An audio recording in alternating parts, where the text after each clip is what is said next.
Today we are gonna solve this quadratic equation. For this quadratic equation, I try to use the perfect square law. Perfect square law says if I had x to the power of 2 plus 2ax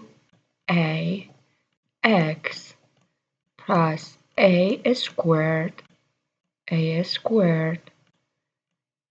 equals 0, I can write it as a x plus a to the power of 2 equals 0. So first I look at the third term in my quadratic equation. The third term is a perfect square or not? Yes, 9 is 3 to the power of 2 or 3 squared. So it's a perfect square. Now I come to see 6 is 2 twice the 3 or 2 times 3. Yes, so I can use this rule and say x plus, what was my a? My a was a 3 to the power of 2.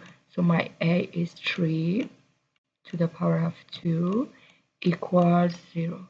This equation, I have two identical roots. X equals negative 3.